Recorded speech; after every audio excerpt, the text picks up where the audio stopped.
ओम शांति। 21 मई 2026 के ईश्वरीय महावाक्य। पहले एक नज़र मुरली के मुख्य पॉइंट पर। बाबा ने कहा, यह संसार सुख दुख हार जीत का ड्रामा है। मनुष्य आज देह अभिमान के कारण बेसमझ बन गया है। यज्ञ तप दान पुण्य से स्थायी सुख शांति नहीं मिलती। सुख शांति देने वाला एकमात्र परमपिता परमात्मा है। यह बेहद का स्कूल है जहाँ बाप स्वयं राजयोग सिखाते हैं। और फिर बाबा ने कहा, श्रीमत पर चलने वाले सबको सुख देते हैं, आसुरी मत वाले दुख देते हैं। सारी दुनिया रावण की जेल अर्थात शोक वाटिका में फंसी हुई है। देह अभिमान से 5 विकारों का ग्रहण लग जाता है। शिव बाबा स्वर्ग का रचयिता है और वही स्वर्ग का वर्षा देते हैं। और फिर लास्ट में बाबा ने कहा, यह पुरानी दुनिया विनाश होने वाली है, इसलिए उससे ममता नहीं रखनी है। साक्षात्कार के पीछे नहीं भागना, बल्कि एम ऑब्जेक्ट पर ध्यान रखना है। शिव बाबा द्वारा सहज राजयोग सीखकर लक्ष्मी नारायण समान बनना ही लक्ष्य है। स्वयं को निमित्त समझकर करावनहार शिव बाबा की स्मृति में रहना है। और अब सुनते हैं महावाक्यों को विस्तार से। मुरली का सार। मीठे बच्चे, श्रीमत पर चलकर सबको सुख दो। आसुरी मत पर दुख देते आए, अब सुख दो, सुख लो। प्रश्न है, बुद्धिमान बच्चे किस राज को समझने के कारण ऊंच पद पाने का पुरुषार्थ करते हैं?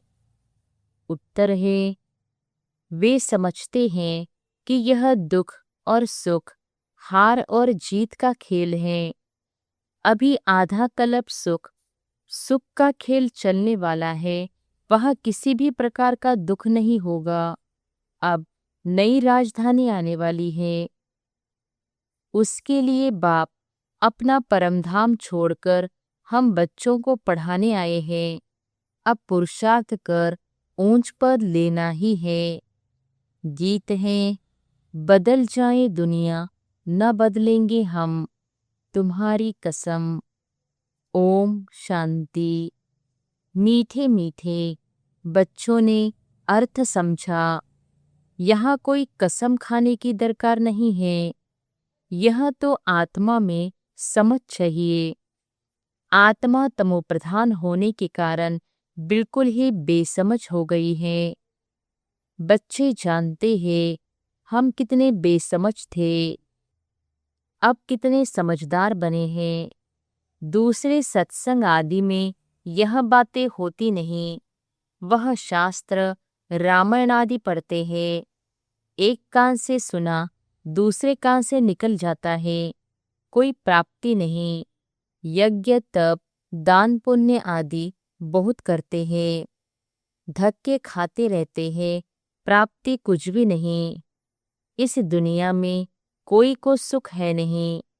अब बाप सारी समझ देते हैं, सबको सुख शांति देने वाला एक ही बाप है। मनुष्य तो बिल्कुल ही घोर अंधियारे में है। भक्ति मार्ग वाले भी याद करते रहते हैं, हे दुख हरता सुख करता सद्गति दाता। देखो दुनिया में क्या लगा पड़ा है, सबको दुख लगा ही रहता है। जो भी मनुष्य मात्र है, किसको भी यह पता नहीं है कि बाप कौन है, बाप से क्या वर्षा मिलता है। बेहद के बाप को जानते ही नहीं, धक्के खाते रहते हैं शांति के लिए। अब यह किसने कहा कि मन की शांति चाहिए? आत्मा कहती है, यह भी मनुष्य नहीं जानते हैं, देह अभिमान है ना। साधु संत आदि सब दुखी है, सब शांति चाहते हैं। बीमारी आदि तो साधु संतों को भी होती है, एक्सीडेंट होते हैं। दुनिया में दुख के सिवाय और कुछ तो है नहीं। अभी तुम बुद्धिमान बने हो। बाप ने समझाया है, ड्रामा के अंदर नई दुनिया और पुरानी दुनिया, सुख और दुख का खेल बना हुआ है। बाप ने तुम्हारे बुद्धि का ताला खोला है और सब मनुष्य मात्र की बुद्धि को गोदरेज का ताला लगा हुआ है। बिल्कुल ही तमोप्रधान बुद्धि है। तुम बच्चे नंबरवार पुरुषार्थ अनुसार जानते हो, बरोबर बेहद का बाप मिला है। वह हमको सृष्टि के आदि मध्य अंत का राज सुनाते हैं कि यह खेल कैसे बना हुआ है। जब सुख होता है तब दुख का नाम नहीं होता। तुम बच्चों की बुद्धि में है कि हम बाप से सुख शांति संपत्ति का वर्षा ले रहे हैं। सतयुग से लेकर त्रेता अंत तक कोई दुख नहीं होगा। अब तुम रोशनी में हो। तुम पुरुषार्थ कर रहे हो अपनी राजधानी में एक दो से ऊंच पद पाए। यह स्कूल है बेहद का। बेहद का बाप पढ़ाते हैं। तुम जानते हो वह हमारा मोस्ट बिलवेड बाप है जिसकी अपरम अपार महिमा है। वह ऊंचते ऊंच बाप श्रीमत देते हैं। बाकी सब मनुष्य मात्र आसुरी मत पर एक दो को दुखी देते हैं। तुम्हें श्रीमत पर सबको सुख देना है। इस ड्रामा में हम एक्ट्रेस है, यह कोई भी नहीं जानते। तुम बच्चे अब समझते हो इस ड्रामा में भारतवासियों का ही ऑलराउंडर पार्ट है। आगे तो तुम कुछ भी नहीं जानते थे। अब तो मूल वतन से लेकर सूक्ष्म वतन, स्थूल वतन सबको तुम जान गए हो। तुमको सच्चा ज्ञान है। परम पिता परमात्मा हमको इन द्वारा पढ़ा रहे हैं। बाबा हमको त्रिलोक का सारा ज्ञान दे रहे हैं। यह है ही कांटों का जंगल। बच्चे जानते हैं अभी हम कांटों से फूल अर्थात मनुष्य से देवता बनते हैं। यहाँ तो छोटे बड़े सब दुख देते हैं। गर्भ में माता को बच्चे दुख देते हैं। यह बहुत ही छीछी पुरानी दुनिया है। इस सृष्टि चक्र को कोई भी नहीं जानते हैं। हम कहाँ से आए, कितने जन्म लिए, फिर कहाँ जाना है, कुछ भी नहीं जानते। बेहद का बाप अर्थात सब सीताओं का एक राम, वह निराकार है। तुम अभी सीताएं हो, बाप है ब्राइड ग्रूम। एक साजन की सब सजनियां भक्तियां हैं। जो भी सीताएं हैं सब रावण की जेल में फंस शोकवाटिका में आ गई है। सारी दुनिया के सब मनुष्य मात्र एक भगवान को याद करते हैं। भक्तों का रक्षक भगवान को कहते हैं। तुम सब अभी ब्रह्मामुख वंशावली ब्राह्मण हो। ब्राह्मण जानते हैं हमको शुभ बाबा पढ़ा रहे हैं। बाबा से वर्षा जरूर मिलता है। शुभ बाबा है स्वर्ग का रचयिता। स्वर्ग कहो अथवा दैवी राजधानी कहो, यह स्वर्ग की राजधानी है ना। लक्ष्मी नारायण स्वर्ग के मालिक है। यह भी अभी तुम समझते हो। यहाँ जब सतयुग था तो लक्ष्मी नारायण का राज्य था। अभी है कलयुग।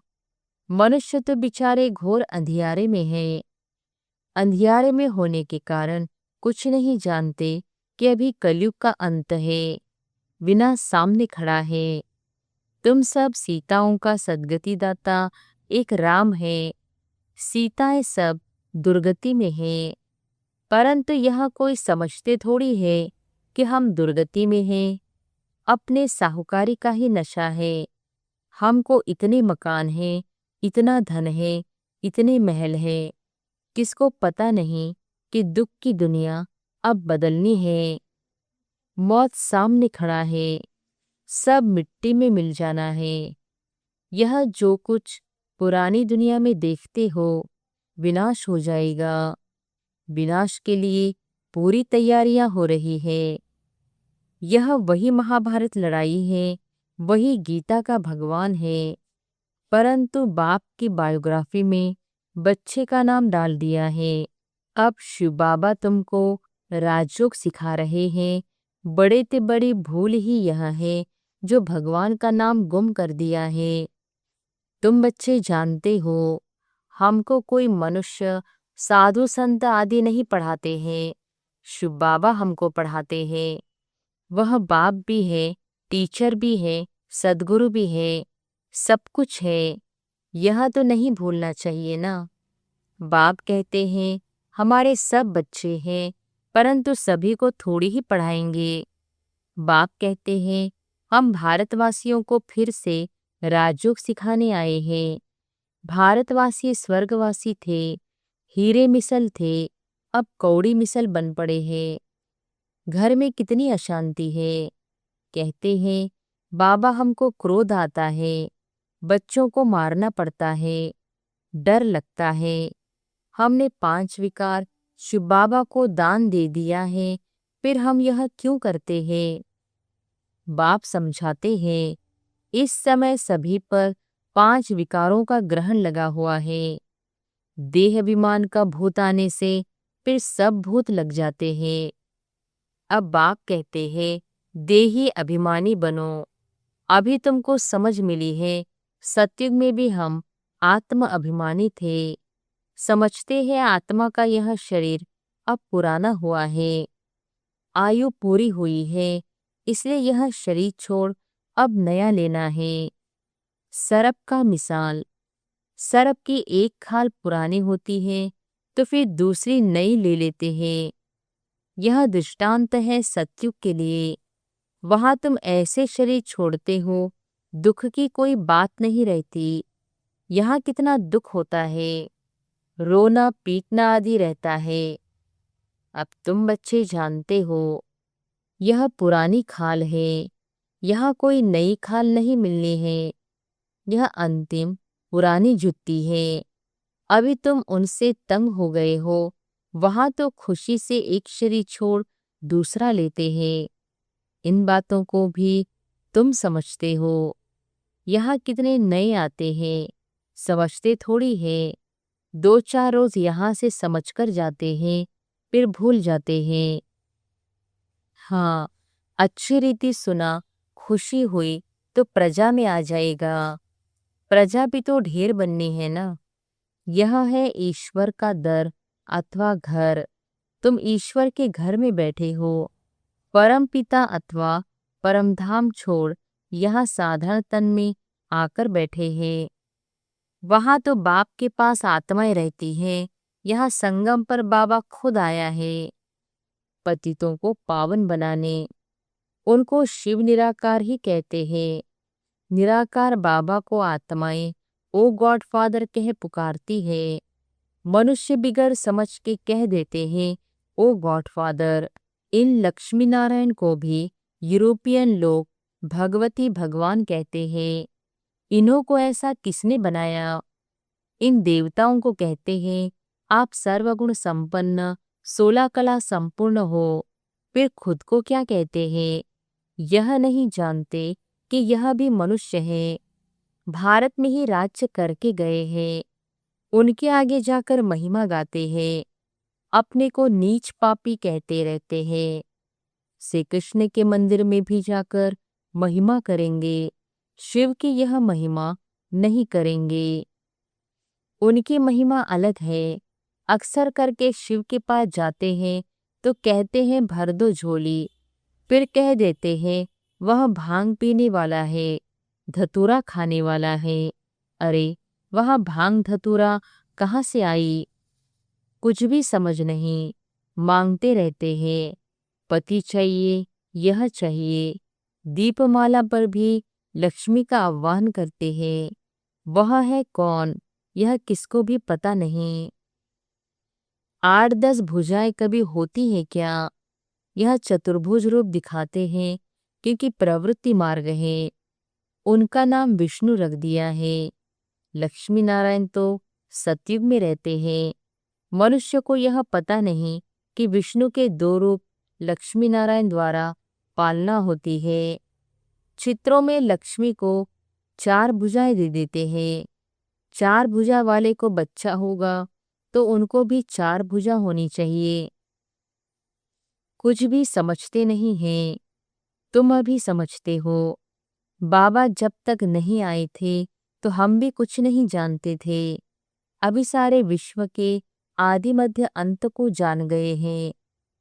बाप आकर पतित दुनिया को पावन बनाते हैं, बुलाते भी हैं, हे पतित पावन आओ। अब परमात्मा कैसे आए, कैसे आकर पतितों को पावन बनाए? बाप कहते हैं 5000 वर्ष पहले हमने दैवी स्वराज्य बनाया था। फिर तुमने 84 जन्म कैसे लिए? यह समझ आगे तुम्हारी बुद्धि में बिल्कुल नहीं थी। इस ब्रह्मा को भी पता नहीं था। राधे कृष्ण लक्ष्मी नारायण की पूजा करते रहते हैं, परंतु यह भी पता नहीं कि राधे कृष्ण ही स्वयंवर के बाद लक्ष्मी नारायण बने हैं। इसलिए प्रिंसेस राधे प्रिंस श्री कृष्ण कहा जाता है। स्वयंवर के बाद महाराजा महारानी बनते हैं। यह जो खुद बन रहे हैं उनको भी पता नहीं था। भला कोई को दीदार भी होता है, परंतु कुछ भी समझते नहीं। फिर भी भक्तों की भावना अल्पकाल के लिए पूरी करने में साक्षात्कार कराता हूँ। यहाँ तो ध्यान दीदार की बात ही नहीं। बाप तो समझाते हैं साक्षात्कार में माया प्रवेश कर लेगी तो तुम पद भ्रष्ट हो पड़ेंगे। बहुत आकर कहते हैं हमको शिव बाबा का साक्षात्कार हो। अरे तुमको समझाया जाता है फायरफ्लाई कितना छोटा होता है, आंखों से देखा जाता है। आत्मा तो उससे भी छोटी बिंदी है। जैसे आत्मा है वैसे ही परमात्मा का रूप है। साक्षात्कार भी होगा तो उसी छोटी बिंदी का होगा। यह तो छोटी सी बिंदी है जो भ्रुकुटी के बीच में रहती है। आत्मा साक्षात्कार हो तो भी समझेंगे कुछ नहीं। तुम बच्चे जानते हो अभी हम शिव बाबा की संतान हैं। सब ब्रह्मा कुमार कुमारियां शिव बाबा से वर्षा ले रहे हैं। हमारी एम ऑब्जेक्ट ही यह है। स्टूडेंट है ना? तुम कहते हो बाप से सहज राजयोग सीखने आए हैं। यह एम ऑब्जेक्ट है। यह बच्चों को भूलना नहीं चाहिए। भक्ति मार्ग में भक्त लोग देवताओं के चित्र साथ में रखते हैं। फिर तुमको यह त्रिमूर्ति का चित्र पॉकेट में रखना चाहिए। इस शिव बाबा द्वारा हम यह लक्ष्मी नारायण बन रहे हैं। अच्छा, मीठे मीठे सिकिलधे बच्चों प्रति माता पिता बाप दादा का याद प्यार और गुड मॉर्निंग। रूहानी बाप की रूहानी बच्चों को नमस्ते। धारणा के लिए मुख्य सार। पहली पॉइंट, शिव बाबा को विकारों का दान देकर फिर कभी वापस नहीं लेना है। देह अभिमान के भूत से बचना है। इस भूत से सब भूत आ जाते हैं, इसलिए आत्म अभिमानी बनने का अभ्यास करना है। दूसरी पॉइंट, ध्यान दीदार की आश नहीं रखनी है। एम ऑब्जेक्ट को सामने रख पुरुषार्थ करना है। श्रीमत पर सबको सुख देना है। वरदान है, करावनहार की स्मृति से सेवा में सदा निर्माण का कार्य करने वाले कर्मयोगी भव। करावनहार की स्मृति से सेवा में सदा निर्माण का कार्य करने वाले कर्मयोगी भव। कोई भी कर्मयोगी की स्टेज में परिवर्तन करो। सिर्फ कर्म करने वाले नहीं, लेकिन कर्मयोगी है। कर्म अर्थात व्यवहार और योग अर्थात परमार्थ, दोनों का बैलेंस हो। शरीर निर्वाह के पीछे आत्मा का निर्वाह भूल न जाए। जो भी कर्म करो वह ईश्वरीय सेवा अर्थ हो। इसके लिए सेवाओं में निमित्त मात्र का मंत्र या करणहार की स्मृति का संकल्प सदा याद रहे। करावनहार भूले नहीं तो सेवा में निर्माण करते रहेंगे। स्लोगन है, सेवा व संबंध संपर्क में विघ्न पड़ने का कारण है पुराने संस्कार, उन संस्कारों से वैराग्य हो। सेवा व संबंध संपर्क में विघ्न पड़ने का कारण है पुराने संस्कार, उन संस्कारों से वैराग्य प्राप्ति हो। ये अव्यक्त इशारे। सदा अचल, अडोल, एकरस स्थिति का अनुभव करो। सभी से श्रेष्ठ तख्त बाप दादा के दिल तख्त नशीन बनना है, लेकिन इस तख्त पर बैठने के लिए पहले अचल, अडोल, एकरस स्थिति का तख्त चाहिए। एकरस स्थिति के तख्त पर तब स्थित रह सकेंगे जब अकाल तख्त नशीन बनने का अभ्यास होगा। जैसे वह तपस्वी सदैव आसन पर बैठते हैं, ऐसे आप अपनी एकरस आत्मा की स्थिति के आसन पर विराजमान रहो। इस आसन को नहीं छोड़ो, तब सिंहासन मिलेगा। अच्छा, ओम शांति।